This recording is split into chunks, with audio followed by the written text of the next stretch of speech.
See, if you're able, James, to dive into this, and I'm having to use words, so I'm constantly trying to point you somewhere with words. Yeah. Okay, if you're able to just dive into this experience of being conscious, what words are there in there?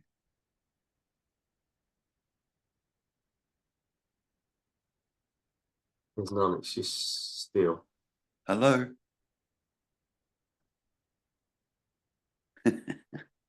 Hello. And that gets ignored.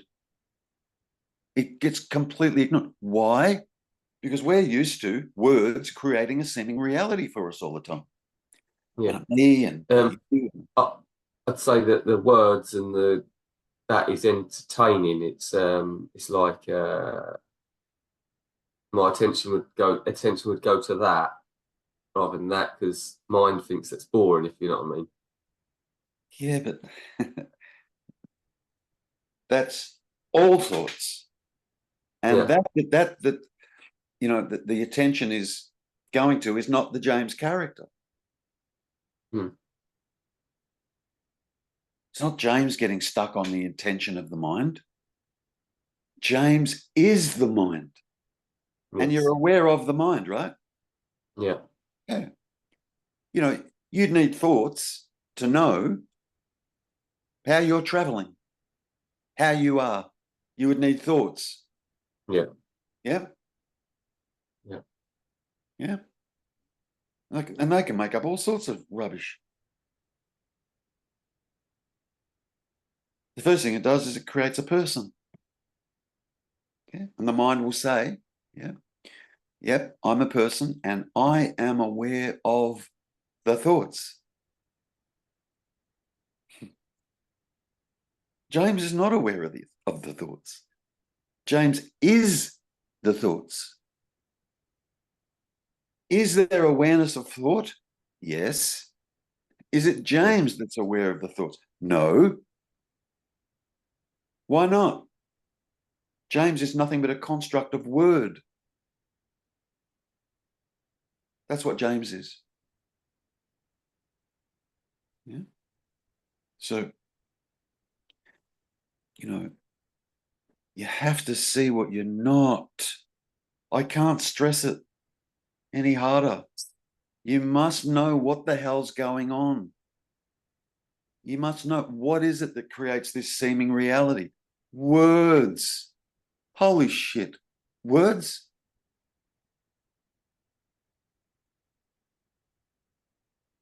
You know, you can have two people and you might throw up the word hypocrite just for argument's sake, just a word, right? Hypocrite. Yeah. Yeah. And you have two people that think it means different things. That word. Yeah. Now, what value does that word have? Well, it doesn't. Yeah. Unless the word could stand by itself on its own without other words attached to it. And when you look at that, it can't. I was going to say to you earlier with when you was talking about reading a book, if that was if that book was in Japanese, I'd look at it and I literally wouldn't know what any of the words mean. Good. Now turn your inner dialogue into Japanese. I'm serious. Yeah. If all of your inner dialogue, all of Well, it. Now, what would there be out there and what would there be here if it all turned to Japanese? All. There wouldn't even be the thought, oh, it's all turned to a language I don't understand, because that'd be in Japanese too, right? yeah, you wouldn't understand it, and also you wouldn't understand any of the problems that it comes out with because well, there wouldn't be any problems because you wouldn't. There's There only a problem wouldn't if you. be any problems. No, there wouldn't because you wouldn't understand it to be a problem. Question. Who would be there to say, I don't understand it? That'd be in Japanese as well. Yeah, yeah, exactly. Yeah, Good. So, what would the direct experience of that be? What would be going on? just a load of noise, really. Noise. Yeah. Holy fuck, noise. Why? Because there's no meaning given to any of those sounds.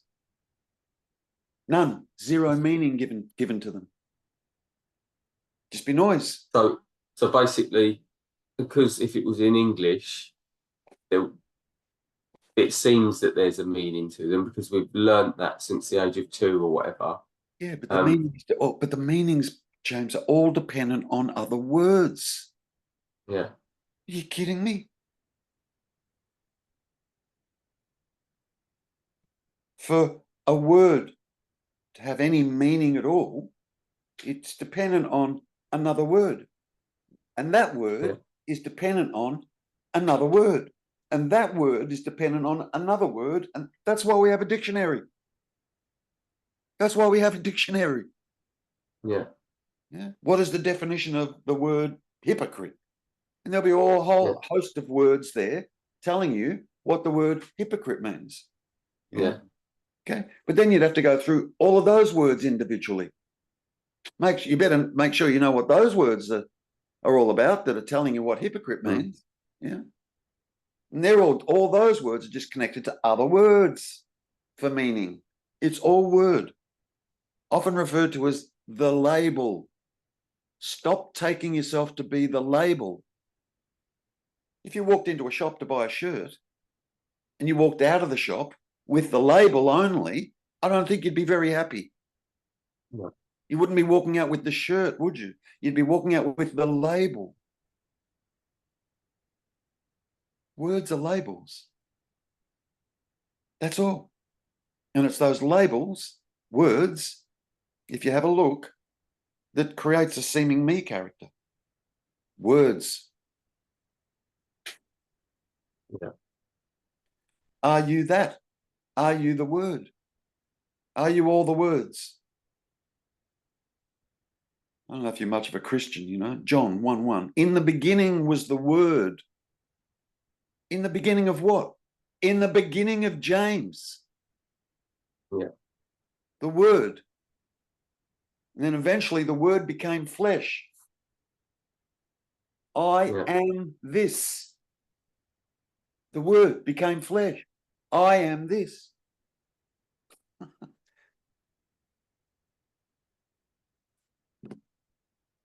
I am what?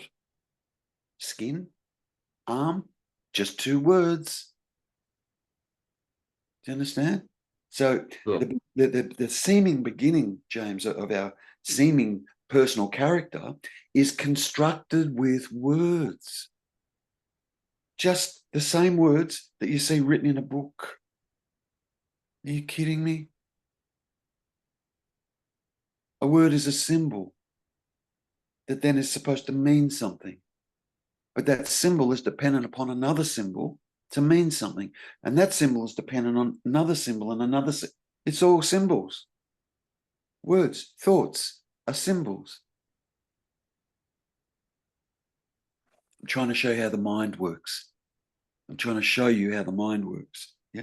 And as a result of the way it works, it creates a seeming me and a seeming you and a seeming reality out there. Sun, moon, stars, sky, trees, um, ground, air. it, so with obviously with the words and that, it can't be the words that think they're the words because words don't, Think. you know, they don't Words think don't and they don't, think. yeah, they don't know anything. That's So, in, um, oh, did you hear what you just said? Words don't know anything. yeah, they don't.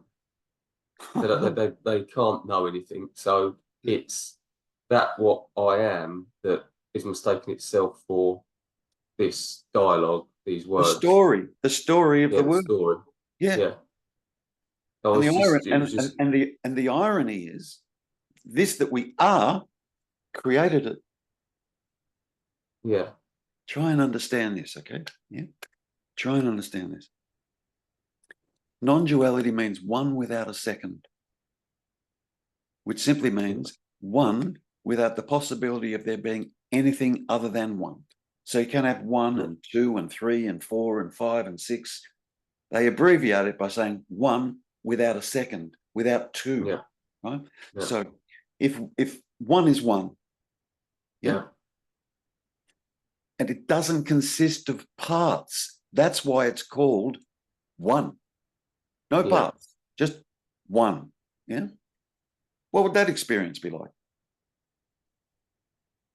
It wouldn't. It wouldn't. No.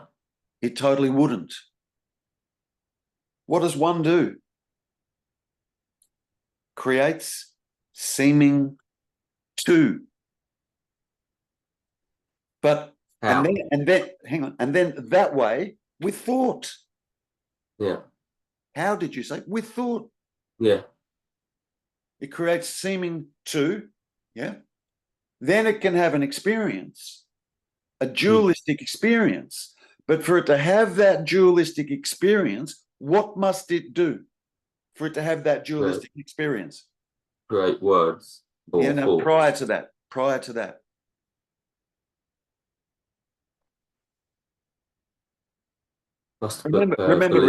Remember, it's one, right? Oh, what did you just say? What did you just say? It must believe.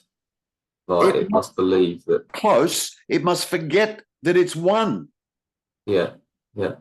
If it didn't forget that it was one, it would remain one and couldn't create two.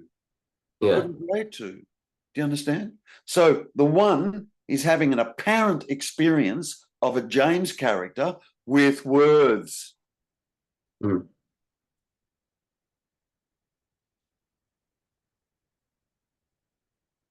But it sort of forgets. It forgets. It must. Yeah. Now, who do you think I'm trying to remind? The one. Yeah. Not the character. The character's words. Mm. Yeah. Adam and Eve. That's the original split. It's a metaphor. That's the original split. That's the original dualistic split. Adam and Eve. I was just probably thinking about it too much, but there's only one and you're trying to talk to the one, then one talking to one. Yeah, it's talking to itself. Yeah. Using thoughts. Trying to wake itself up, basically. Correct. Yeah, and I don't want to get confused with solipsism, though. Isn't that the... No, solipsism applies to an individual. Yeah. Does it not? No, yeah. It does. It applies to an individual. Solipsism is crazy. That applies to an individual. Oh, there's nobody else. There's nobody else. There's nothing else. There's just me. Solipsism. Just who? Me. The individual. I can't have any experience that anybody else is having. The only experience I know that I'm having is this. So this is the only thing that's real, says the individual. Yeah. Solipsism is still about the individual, James. Yeah. Yeah. So obviously, if there was just one, I would assume that it would know all thoughts. I would assume that it knows the thoughts that are seemingly here. Better than that. Seemingly there. Better than that. It's the creator of all thoughts. Okay. Like there's thinking that happens, right? Yeah. Now, I'm hoping you've had a close enough look to realize that thoughts just happen, yeah? Yes, definitely. Very close look. Good, yeah. And if you've come to see the me character can't be the thinker because the me character is the thinking, is the thoughts. Yeah. It begs the question, doesn't it? Who the fuck is the thinker? Yeah. Because it's not unintelligible. I mean, sometimes it is, right? But do you know what I mean? There's an intelligence with thought. Thinking is incredible. Yeah. So there's an intelligence there. Very intelligent. Good. We make the mistake believing it's me, the individual, and I'm the thinker. And I go, really? Then stop it. Oh. That's the mistake I've made in the past of trying to stop it. That is, Yeah. If you want to suffer, try and stop your thoughts. Exactly. You know what I mean? But something has to be, look, if there is only one, then it must be responsible for all. It must. Yeah. Must. let's look at it like this just for a second. Yeah. So there's one. All right. Yeah. You can't take anything away from one, because where would you put it? There would be nowhere to put it. Because There'd be no room. There'd be no room for another. Correct, because it's all one. Yeah. So you can't take anything away from it. Yeah. No. You can't add anything to it, because where would you be taking it from? To add to the one. Yeah. You'd be taking it from the one. There'd be nothing outside of it. Correct. There was one, there'd be nothing outside of it. Good. So you can't take anything away from it, because you'd have nowhere to put it. And you can't add anything to it, because you can't take it from somewhere to add to it. Yeah. It's all. Yeah, I'm with you. It's good. Good. It's just one. Yeah. Now, and everyone's trying to experience the one. Everyone's trying to experience that. Yeah. Go there. Yeah. In the absence when you say, sorry to interrupt there, when you say everyone is trying to experience it, thoughts are trying to experience it. On the path, I've come back to people. I've come back to people on the path, right? I was trying to get the one. I want to understand non-duality. Well, that's just thoughts trying to understand it. It's just 100%. 100%. Waste of time. Yeah. What the hell can a word experience? Yeah, it can't. You can't. Even a bunch of words. What can a bunch of words experience? No. But you don't have to get rid of thoughts to experience it. Obviously, if there was just no thoughts, like your experience. You don't, yeah. But when you start to understand what the hell is actually going on, all the attention, if you like, comes back to just here. Yeah. Because thoughts are dependent on attention. Yeah. That's what fuels them. That's what fuels thoughts. Simple attention. Yeah. But when all the attention reverts to here, guess what happens to thoughts? They're just not there, because they've got no attention going to them. Correct. Now, what's this?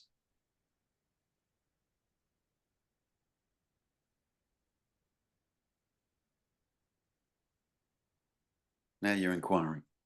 Get out of the head, though. Just the direct experience. This. When I say, what's this? It's rhetorical. I'm not expecting an answer. I'm trying to get you there. Yeah. What's this? What are you going to say without a word? Yeah, anything you say about it isn't it. Good. The only thing I'd say is it's so familiar, because it doesn't feel extraordinary or anything. It's just what I've always known. I beg to differ. I think you've always taken this to be James. What you've always known. You've taken it to be James. Or rather, it's being taken to be James.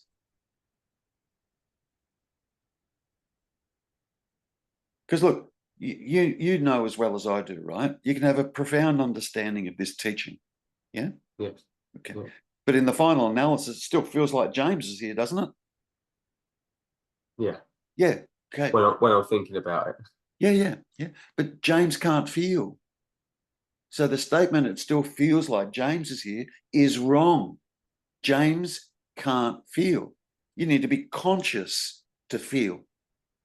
The words aren't conscious. None of the thoughts or the words are conscious.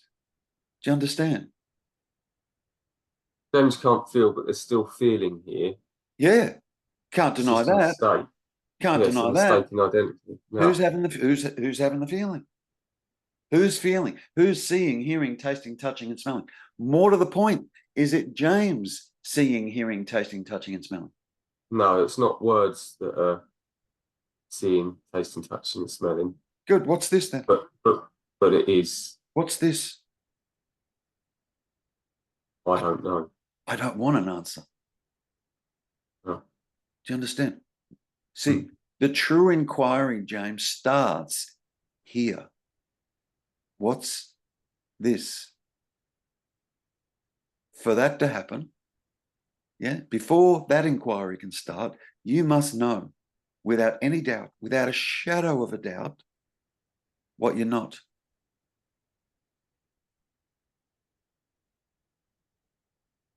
before you can arrive here. Because the mind absolutely will say, yeah, but I'm here. I'm here. Yeah. I'm here. No, you're not. That's just a thought. And once you work out what the James character, when you truly work out what the James character is, you will know the James character can't experience consciousness.